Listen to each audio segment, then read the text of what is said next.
Bueno, entramos ahora en otra sección mucho más corta. Necesito más paciencia. ¿Qué relación tienen estos seres con, digamos, todas las religiones del planeta Tierra? Vamos a ver.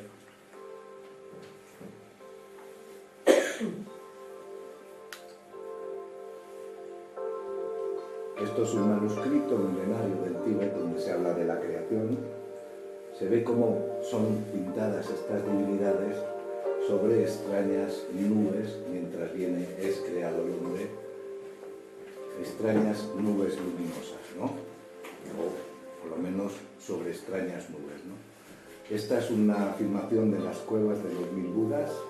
Vemos como también aquí están de tal manera pintadas y vemos también como al lado de ellas siempre vienen pintados extraños. Esta es una gruta donde, aparte de las divinidades sobre sus correspondientes nubes, tenemos como han pintado uno de estos discos que llamaban y llaman todavía vimanas. Este es el templo de Borobudur, siempre con estructura piramidal. La estructura piramidal es importante. Vemos una infinidad de cúpulas, ¿no?, que contienen, no están huecas, sino que dentro de cada una de estas cúpulas contienen dentro un Buda, ellos lo llaman así, que parece estar dirigiendo las evoluciones de cada. Aquí es la única que hay descubierta, como si estas cúpulas fueran guiadas por estos seres. Este es el templo en la India donde vienen representados los llamados vimanas. La forma es absolutamente curiosa. Hay diversos tipos de vimanas, como ahora veremos las declaraciones de uno de los director nacional de la Academia India. En todas partes del mundo encontramos referencias a viajes interplanetarios. Para algunos estudiosos, la fuente más antigua de conocimientos del mundo está en la India.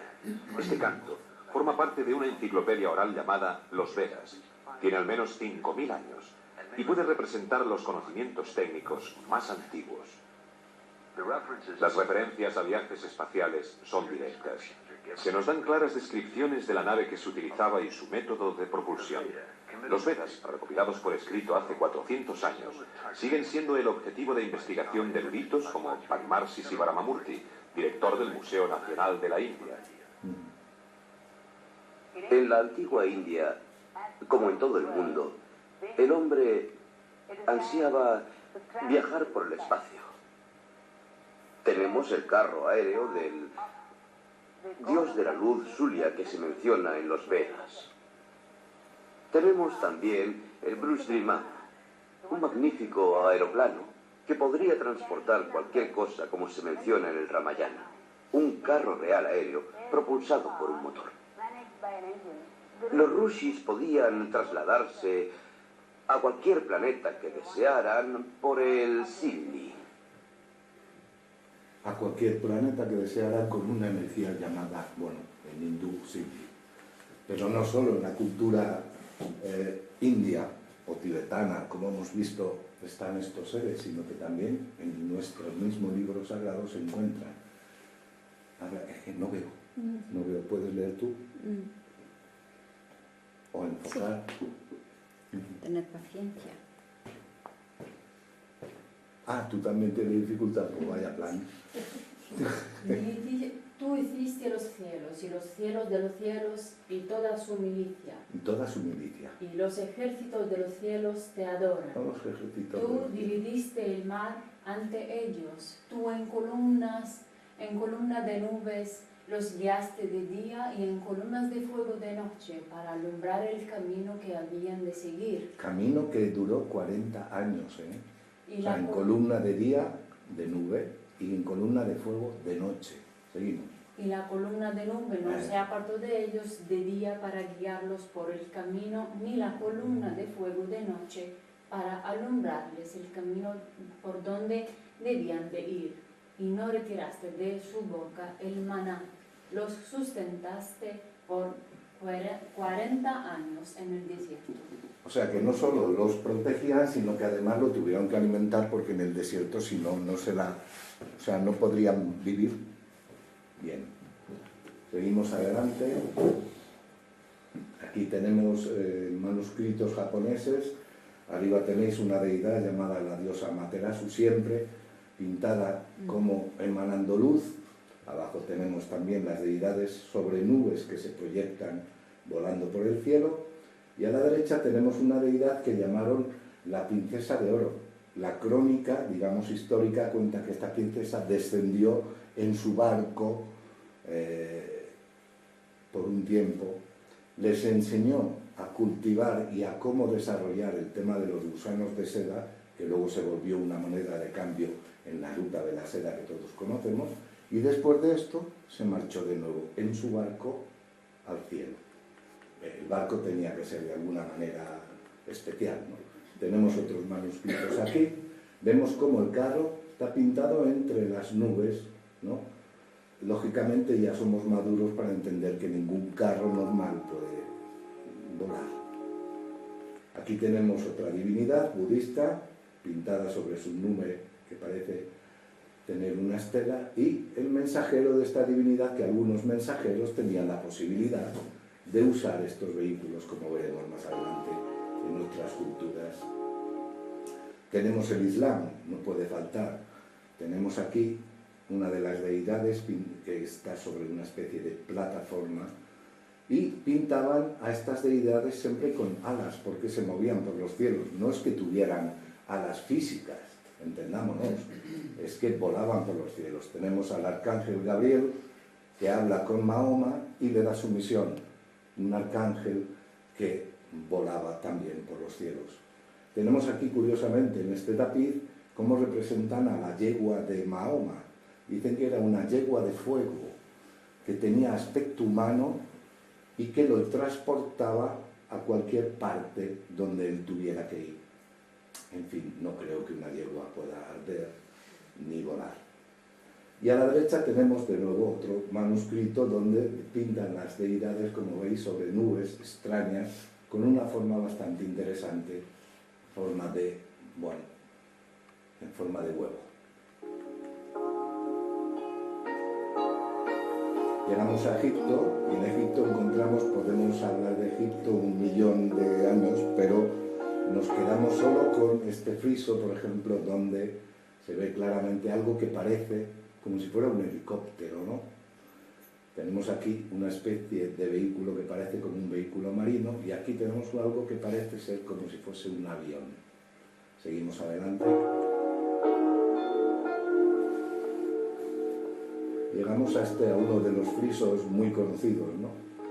Este friso, lo ponemos en pausa un momentito, dicen que son modo de, como jeroglíficos, dicen, ¿no? Pero de ritos, sí. ¿Cómo? De ritos. Sí, pero si nos damos cuenta en este friso, tenemos aquí una especie de, digamos, bombillón con su filamento conectado a una especie de cable que rodea todo y llega a un punto de alimentación donde hay un cebador. El cebador es muy conocido por todos nosotros porque antiguamente, hace ya muchos años, se utilizaban los famosos fluorescentes, que con el cebador lo que hacían era estimular el gas que había dentro del fluorescente y daba luz.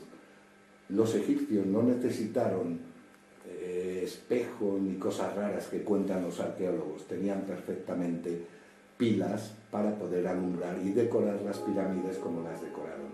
Esto es un estudio hecho por especialistas donde se explican cada una de las partes, siempre respetando, digamos, el carácter que le daban los egipcios. Y esto es una representación que está en el Museo del Cairo. Vemos cómo tiene todo el aspecto de una bombilla, vemos cómo está, digamos, conectada a este cebador y a estas tres vasijas de aquí que fueron descubiertas y que en realidad son pilas, porque dentro contenían una varilla de carbón, como eran las antiguas pilas de hace mucho tiempo, esas que tenían la funda de plástico. No sé si, bueno, os acordaréis los que tenéis la edad mía o más, que tenían dentro una especie de cobertura y una varilla de carbón y eso es lo que producía el hecho de realizar los voltios.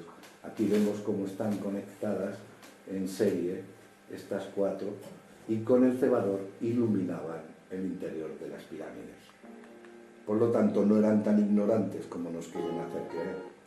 Este es el papiro Tuli, una crónica de nuevo, lo leo rápidamente. En el año 22, en el mes tercero de la estación de germinación, a la 6ª hora del día, dice la traducción, 2 escribas de la Casa de la Vida vieron descender del cielo un círculo de fuego. No tenía cabeza y su olor era absolutamente desagradable. Entonces tuvieron miedo y marcharon rápidos, atemorizados, a decírselo al faraón. El faraón, todo esto está archivado en ese libro de la Casa de la Vida. Dice, el faraón reflexionó sobre lo que había sucedido y se lo tomó bastante normal. Y en lo que sus antecesores le contaron, pensó en lo que le contaron sus antecesores sobre los dioses llegados del cielo y dijo, y pensó, por fin podré hallar respuesta a mis numerosas preguntas. Ellos han regresado. Y ahora llegamos a uno de los más impresionantes, para mí uno de los más queridos repertorios de este tipo. Es un monasterio de Decani, siglo XIV, en el cual está decorado magníficamente, todo su interior es como para no perder detalle.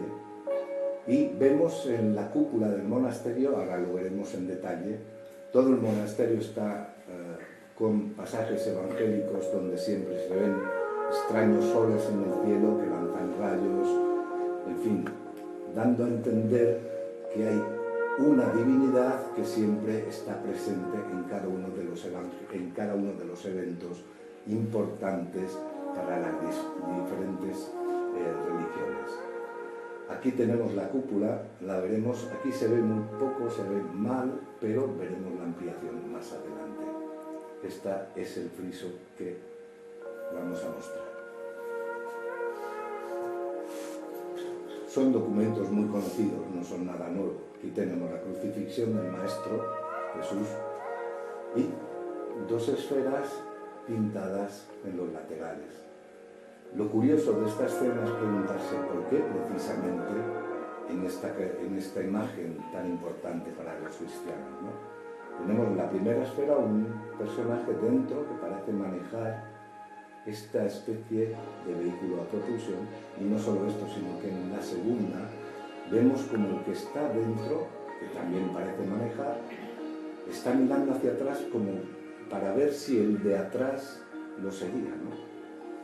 ¿Por qué en esta imagen viene representado este tipo de vehículos, o mejor dicho, de seres, ¿no? Tenemos otro cuadro de la crucifixión en donde se ve claramente cómo están, dice las crónicas, que en el momento de expirar Jesús, el sol y la luna descendieron como protesta, ¿no? Pero lo curioso de esto es que dentro están pintados rostros humanos. ¿Por qué pintar un objeto así con rostros humanos? Quizás para decir que están guiados. En la Anunciación de María ocurrió también algo parecido. Se le apareció el arcángel Gabriel y le pidió permiso. Es importante esto, le pidió permiso a María. Le dijo, si tú quieres, puedes ser habitáculo del Mesías. Ella dijo sí. Viene representado de esta manera en muchas pinturas. Que estos vehículos o estos seres estén presentes en las religiones no quita para nada la espiritualidad que cada religión contiene.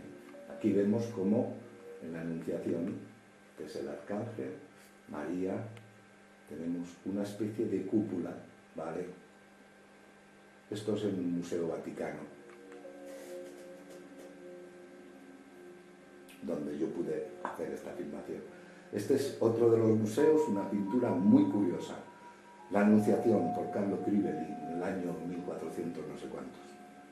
Vemos cómo de una luz en el cielo, después de que Gabriel hubiese obtenido el consenso de María, fue proyectada una especie de rayo que sale, que contiene, para nosotros es algo impensable, no se puede explicar, contiene una luz divina, y desde ese momento María concibió dentro de sí a Jesús. No puede ser el sol, no puede serlo nunca, porque el pintor claramente pintó las sombras de todos los objetos como si el sol estuviera detrás del pintor. Por lo tanto, esto que se ve aquí no puede ser el sol.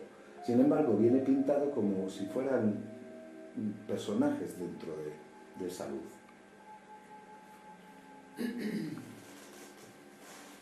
Veremos ahora algunas escenas más, las veremos rápidamente.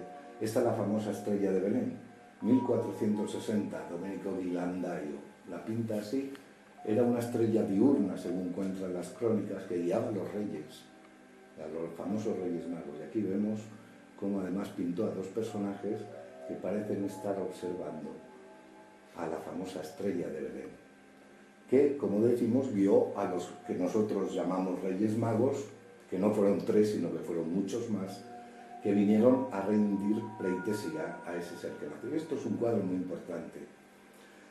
La Virgen con Jesús y Juan niños. Pero detrás de esta escena se pintan dos cosas. Estas luces y esta escena en la que el pastor y el perro están observando algo en la altura, una especie de barco volador, ¿no? Ahora lo veremos en detalle, porque así se ve borroso. Ahí está el pastor y el perro, parece que el perro ladra y todo. Y aquí tenemos lo que están observando. ¿Por qué los pintores hacían estos cuadros?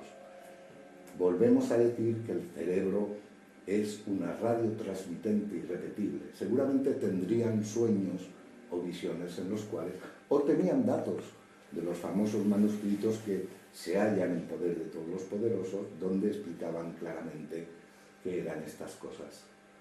Aquí tenemos también otro pasaje, le damos al play y aceleramos un poquito. Cuando huyeron María y José, porque Herodes quería matar al niño, y fueron guiados a Egipto por una especie de sol que se movía en el cielo. Bautismo de Jesús, donde se habla claramente que una luz con forma, que parecía una paloma, se posó sobre él, y desde entonces cambió su personalidad. Ya no era solo Jesús, era Jesús Cristo. Metemos pausa y vemos cómo también otra pintura lo representan como una especie de espejo. Lo veremos más ampliado sí. antes. Vemos como si dentro hubiese algún ser. De ahí parte un rayo que el hombre todavía no somos capaces de entender, un rayo divino, como lo queramos entender, con una luz en forma de paloma que se posa sobre Jesús. Desde ese momento ya no fue solo Jesús, fue Jesús Cristo. Son dos personalidades diferentes. ¿Por qué digo esto? Porque en los mismos evangelios Jesús dice de una manera: yo me marcharé y regresaré, no os dejaré huérfanos. Cristo en su lugar dice: yo me marcho y estaré con vosotros hasta el final de los tiempos. Son dos cosas muy diferentes. Aquí tenemos la famosa escena de la oración de Getsemaní, donde se habla que Jesús fue consolado con un cáliz por un ángel, pero lo curioso de aquí es que se pinta con un casco. ¿Por qué pintar un casco? Además, no lo hemos visto, pero se ve como en la escena anterior, no, ¿Sí? Seguimos adelante, se ve como de la parte superior hay una especie de luminiscencia que lanza rayos. Tenemos la resurrección. Esto se conoce solo por los soldados que estaban allí en la tumba, porque Herodes dijo: ir allí no sea que alguien robe el cuerpo y luego digan que ha resucitado, ¿no? Esto solo se puede conocer por los mismos soldados que fueron ordenados de vigilar la tumba. Pero no se desmayaron, como dicen las crónicas, porque si se desmayan no hubieran visto nada.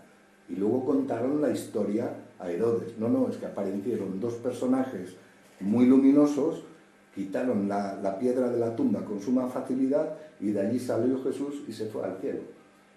Albert Althoffer lo pinta de esta manera en el año 1527. No nos tenemos que extrañar, tenemos que ver un poco más normal todo esto, sin quitar la importancia espiritual. Jesús mismo dijo: vosotros sois de aquí abajo, yo soy de arriba, vosotros sois de este mundo, yo no soy de este mundo. Y de hecho la concepción de María fue todo un misterio, porque resulta que concibió virgen y cuando dio a luz, después de dar a luz, seguía virgen. Ese es el misterio de la virginidad de María. Aquí tenemos una escena de Abraham en la cual ve aún el encuentro de Abraham bien explicado en las crónicas bíblicas, ¿no? Se encontró con los ángeles, pero ¿por qué pintar a un ángel sobre una especie de huevo a propulsión? ¿Por qué? Si además tuvieran alas, ¿para qué necesitan? Este es el sueño de Jacob, lo dejamos para... Sueño de Jacob, que vio ángeles subir y bajar al cielo en una escalera. Moisés recibió las tablas de la ley cuando una zarza ardía. Cuando pasaron el Mar Rojo, la columna de fuego del pueblo de Israel se puso en medio del faraón y los dejó pasar. El maná que caía del cielo tenía que caer de algún sitio. Y aquí tenemos el famoso rapto de Elías, que fue llevado en un carro de fuego al cielo y después devuelto de nuevo, vivo. Bien, si era un carro y volaba y además ardía, hay que explicarlo de una manera más entendible. Aquí tenemos otra vez otro cuadro de Althoffer donde pinta claramente un ave, se ve claramente, pero también se ve claramente algo más que ha pintado en este cuadro. Y aquí tenemos, digamos, una representación clara, ¿no?, de que el Creador no está solo. El Creador tiene una escuadrilla, si la conociéramos, una escuadrilla de seres que están a su servicio, que son de diferentes tareas. Gabriel siempre se pone en figura en las culturas como anunciador, ¿no?, cuando tiene que dar una misión o cuando tiene que anunciar algo importante. Miguel es el que lucha contra el mal. O sea, cada uno de los arcángeles, cada uno de estos seres, tienen sus cómputos bien determinados en esto que nosotros llamamos creación.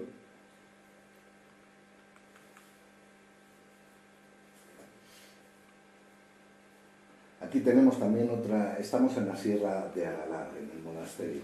Allí adoran, o bueno, dan pleitesía a una imagen muy curiosa, que es la imagen del arcángel San Miguel.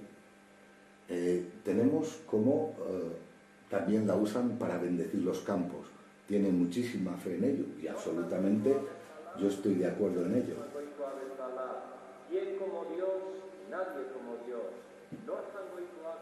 Hemos puesto estas imágenes para que veáis que lo toman con la espiritualidad que corresponde, ¿no? Y tenemos imágenes y ahora veremos el detalle sencillamente cómo el aspecto de este ser tiene una historia de 900, bueno, fue en el año 900 cuando se narra esta aparición a una persona de aquella zona, que no me acuerdo el nombre, creo que viene ahora en el vídeo, si no me equivoco. Ahí tenemos la imagen de San Miguel, el arcángel San Miguel, del siglo IX. Se apareció a Teodoro de Goñi, exacto. Vemos aquí esta imagen, cómo lo pintan. No, esto no es una especie de aureola que se puede interpretar, ¿no? Se ve claramente cómo porta, podríamos llamar una armadura, ¿no? Es un traje, lógicamente. No puede ser una aureola, sino que es, como se ve en la parte posterior de la figurilla, un casco. Seguimos adelante. Lógicamente, cuando uno de estos seres luminosos o físicos como nosotros, porque también existen seres físicos como nosotros, tienen que vigilarnos también, deben protegerse de alguna manera. Es como nosotros cuando vamos a bucear al mar, no podemos entrar sin una protección, sin un traje que nos proteja, porque no es nuestro ambiente natural, ¿no? Seguimos adelante. Y ya terminamos. Esto es interesantísimo. Es un arzobispo que habla así de una historia que se conoció del Papa Juan XXIII, el llamado Papa Bueno. Momentos hasta Heredia, Costa Rica, con Monseñor Higinio Alas Gómez, él es arzobispo presidente de la Conferencia Episcopal Ecuménica Latinoamericana y fundador de la Iglesia Comunidad de Comunidades Nuestra Señora de Guadalupe. Monseñor, un gusto saludarlo, ¿cómo le va? Igualmente, don Giovanni, Juan Díaz Vargas. Pues muchas gracias. Bien, y muy contentos de poder tener con ustedes esta entrevista. Platíquenos, ¿cómo está este asunto donde el Papa Juan XXIII, mejor conocido como el Papa Bueno, conocido como un Papa reformador dentro de la Iglesia? Sí, quiero decir solo que esta persona, como muchas otras del aspecto religioso, son llamados continuamente para dar, sin ningún interés por supuesto, testimonio en diferentes actos públicos por todo el mundo, ¿vale? Católica. Bueno, pues se afirma que allá en julio de 1961 tuvo un encuentro con un extraterrestre. Están hablando de Juan XXIII. ¿Cómo no?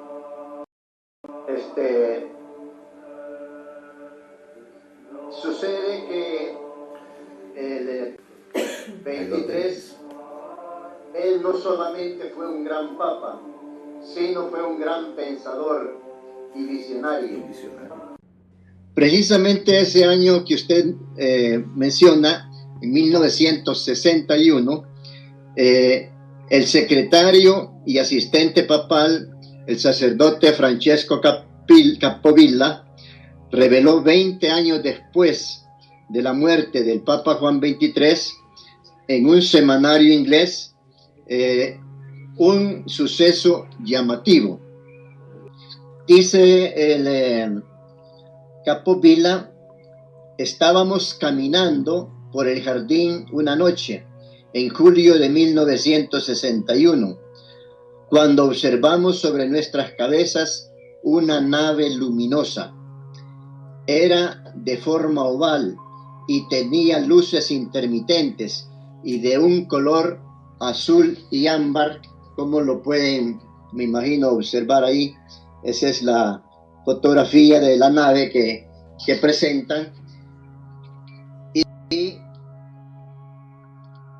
era, como dije, de forma oval, con esas luces intermitentes.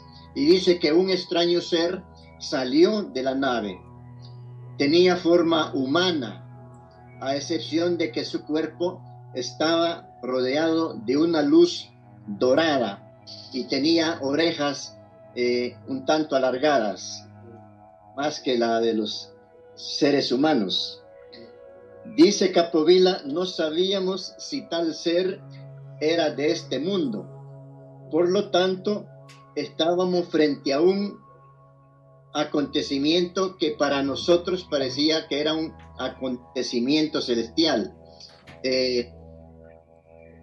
Nos parecía que era una visión y por eso nos pusimos de rodillas.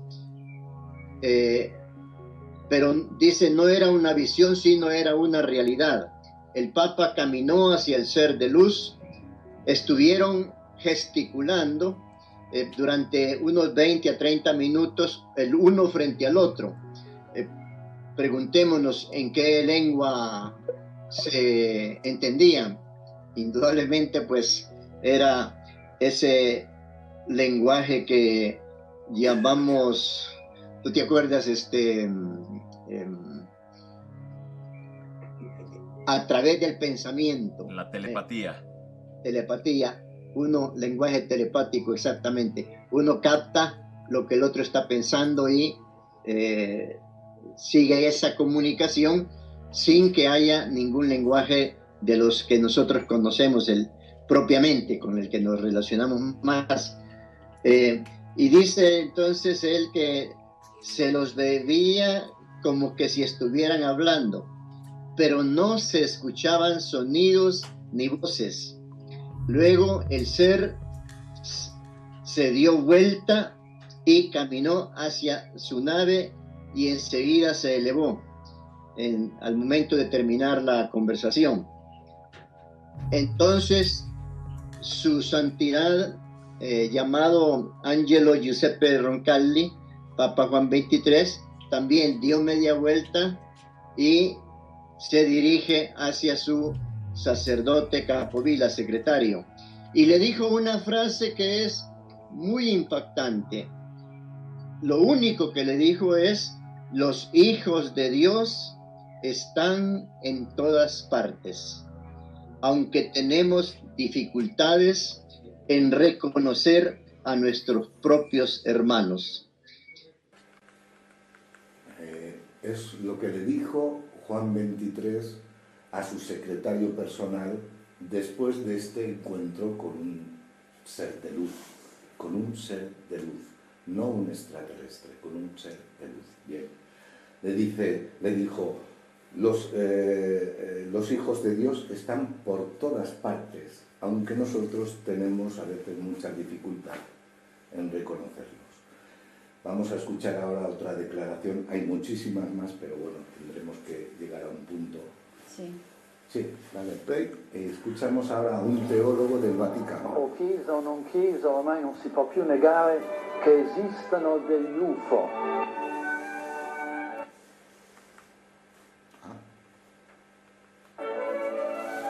Esta es la foto que él muestra siempre de una filmación, ¿no? Dos objetos formaron una cruz en el cielo. ¿Por qué? Él siempre mostrava questa foto. Il Signore ci crede. A 83 anni e dopo essersi occupato a lungo del demonio, da 10 anni segue all'interno della Chiesa il fenomeno UFO, intendendolo collegato all'esistenza di altri mondi abitati e di altre vite nell'universo.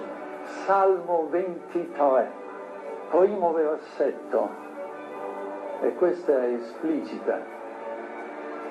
Del Signore è la terra e quanto contiene, l'universo e i suoi abitanti. Questa è l'unica frase nella Bibbia e nell'Antico Testamento dove si parla espressamente di altri abitanti, e anzi le dirò che la parola universo nell'Antico e Nuovo Testamento c'è 66 volte. Esta es una filmación que se tomó en México, donde muchísimos objetos hicieron esta imagen en el cielo. Se ve claramente lo que querían simbolizar, ¿no? Por eso hemos puesto también dos de los mensajes importantes ahí en un murillo de estos que habéis cogido de la puerta en el año 1917. Y con esto terminamos esta sección. Ahora, si queréis, podemos seguir con datos históricos y literarios de personajes, escritores, que en el pasado eran llamados genios o iluminados, pero que en realidad, si fueran estos personajes hoy en la actualidad, seguramente dirían que son contactados. Vale. Sí. Ecco. Aquí tenemos una tablilla babilónica de más de 4.000 años antes de Cristo, donde se puede ver una especie de huevo que parece caer del cielo, y a su derecha un extraño árbol que parece lanzar rayos y chispas a su alrededor. El paralelismo entre las dos imágenes inferiores es claro, y abajo se puede ver la bomba atómica y a su derecha el hongo que produce su explosión. Siempre hemos sido educados de que las culturas anteriores a la nuestra, las civilizaciones anteriores, eran siempre más rudimentarias. Pero hay muchos datos que históricamente se ocultan que demuestran que no lo eran, sino que tenían un desarrollo científico tan peligroso como el que nosotros tenemos hoy en día. Y muchos conocimientos también. A la izquierda, una tablilla sumeria en donde narran diferentes aspectos del planeta Venus. Esto demuestra que en aquel tiempo observaban con precisión y conocían los cuerpos celestes.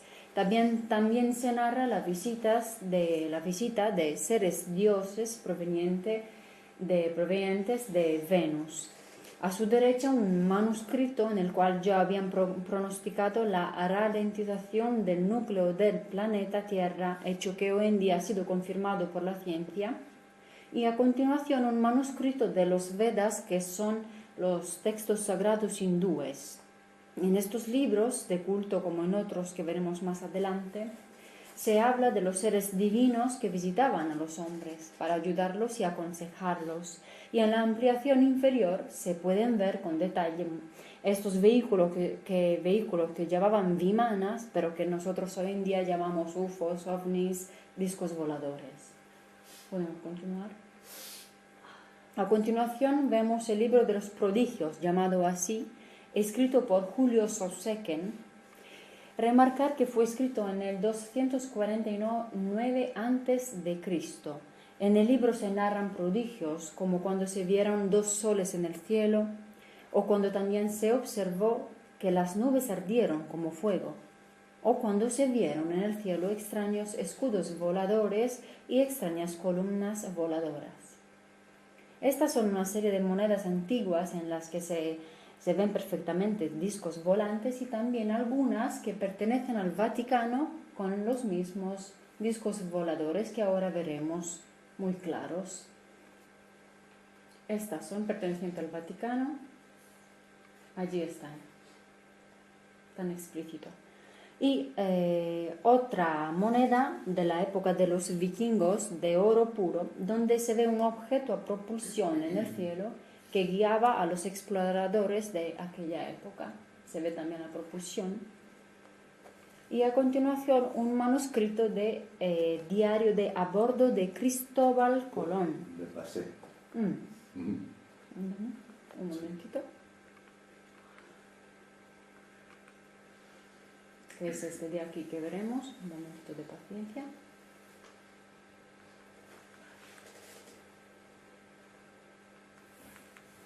Aquí está. Gracias. Antes de avistar tierra se narra lo que ahora Antonio lee. Esta es la página del diario de a bordo de Colón. Original, exacto. Y poco antes de encontrar tierra cuentan que después el almirante de una de las naves, ¿no? Es como si el español antiguo, por decirlo así, ¿no? Después que el almirante lo dijo, se vio que era, cuando llamó a la tripulación, se vio que había como una candelilla de cera en el cielo que se alzaba y que se levantaba, o sea, que bajaba y que subía. Para pocos parecía ser un indicio de que la Tierra estuviese cerca. Sin embargo, el almirante, que lógicamente seguramente estaba leccionado ya por muchas cosas que había conocido, tuvo por cierto estar junto a tierra. De hecho, al amanecer, encontraron las Américas. Y a continuación veremos, es una gaceta de Nuremberg, describe cómo en el cielo se vieron numerosas columnas voladores de las cuales salían esferas de diferentes colores, del 1561. Parece como si una de ellas, según cuenta la Gaceta, hubiese o aterrizado o se hubiese accidentado, por decirlo así. No se sabe si esto es humo por un choque o sencillamente que levantó polvareda. ¿Seguimos? Esta es una cuartilla que representa lo que ocurrió en esta fecha, que en el 1566 se vieron numerosas esferas claras y oscuras que se movían en el cielo, y a continuación veremos una filmación que es muy semejante, donde se ven estas esferas. Aquí está, del 1997, de la Ciudad de México, donde se ven estas esferas. La cuartilla de antes era del 1566. A continuación, Christian Huygens, descubridor del Titán, que es la luna de Saturno, que decía de esta manera. Es posible ahora mirar a lo alto y comparar estos sistemas, hablaba de Júpiter y Saturno, sin quedar asombrados ante la magnitud y nobles acompañantes de estos dos planetas con respecto a nuestra pequeña y lastimosa Tierra. ¿O puede alguien obligarse a pensar que el sabio creador ha puesto aquí todos sus animales y plantas, que se ha dedicado únicamente a proveer y adornar este lugar, y que ha dejado aquellos mundos que podrían adorarlo y venerarlo desnudos y privados de habitantes? ¿O que todos estos cuerpos prodigiosos se hicieron únicamente para parpadear y para que los estudiaran quizás unos cuantos de nosotros pobres seres? Astrónomo, físico, matemático, en 1655. Personajes que siempre han sido inspirados por algún tipo de musas, ¿no? Ahora tenemos también a Newton. Exactamente, a Isaac Newton, muy famoso, que creía firmemente en la divinidad y lo expresa de esta manera. Era uno de los científicos más famosos, como también veremos más adelante Einstein, pero la divinidad nunca les pareció mal. De hecho, hoy en día muchos científicos, hay un científico que dice, poca ciencia aleja de Dios, mucha ciencia te lleva ineludiblemente hacia Él. Dice, Dios es capaz de crear partículas de materia en distintos tamaños y formas, y quizás de densidades y fuerzas distintas, y de este modo puede variar las leyes de la naturaleza y hacer mundos de tipos diferentes en diferentes partes del universo. Yo, decía Newton, al menos no veo en esto nada de contradictorio. A continuación, Carl Gustav Jung, o Jung, padre de la psicología, padre de la psicología moderna, que ahora leemos. Sí, escúchame, estoy despistado. No, la tecnología. Son datos muy interesantes. Aquí está. Perfecto. Que dice que los objetos voladores son reales. El psiquiatra insiste. De hecho, confirmó que los platillos volantes eran reales y luchó por convencer al gobierno de los Estados Unidos de que dieran a conocer a todo el mundo todo lo que ellos ya sabían sobre los extraterrestres. Lamentablemente de poco sirvió la lucha de Jung. De hecho, él los descubrió en los primeros sueños extraños que sus pacientes, como psicoanalista que era él, le contaban.